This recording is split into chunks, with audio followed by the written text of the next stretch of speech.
Nwaanyị mba nọ biko isi ejula m mere nwanne ya ebere. Mgbe o toterele m akụkọ nụ ka m nụ ihe mba ụwa ga-agwa m. Enyi m nwoke mụ na ya bụ akpaala for 4 good years. N'ime afọ anọ a mụ na ya kpara asọpụrụ m ya, nyere ya aka sọpọtụ ya n'ụdị niile. Ugbu a na ego abatala ya sị m na ya adịghị interested, na ya dị very very sorry. And another thing now adị m ime ọnwa abụọ and adịkwana m 41 years old.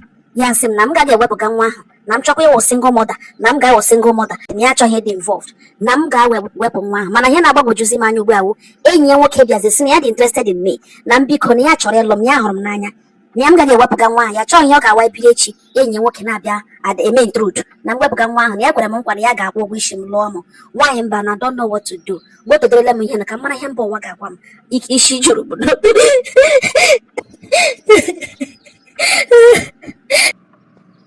nwanne m ebesi biko wetu obi, ọ ga-adịcha mma ịnụ enweghị Chineke na-apụghị ime. Biko ihe m nwere ịgwa ọwụ isi m kwuo n'obi m, ewepụkwala nwa ahụ. Ịdị 41 years already. Biko enwekwala ihe ga-eme ka iwepụga nwa ahụ. Mụọ nwa ahụ adịghị ama n'oge nka nọ. Ịhụrụ di gị mụgodo nwa ga-ele gị nka. Ọzọ m chọrọ ịtụkwasị ya ịhụ na enyi ya nwoke ahụ, biko stay away from that his friend. Ya na ya abụọ ọrụ ga ihe awụ plan to convince you ka ị nwee ike ga-ewepụga nwa ahụ. Anwakwala anwa. Chọọ ebe dị safe, kwapụga ebe ahụ ibi, chọọ ebe ị ga-anọ mụọrọ nwa. Chọọ ihe iji azụ nwa. Ịdị 41 already. Ọ gaghị egbochi nwoke hụrụ n'anya tomorrow ịsị na ọ gaghị alụ. Biko aga m agbọtọkwara ya ka ị nụkwa ihe mba ụwa ga-agwa ịnụ ebesi.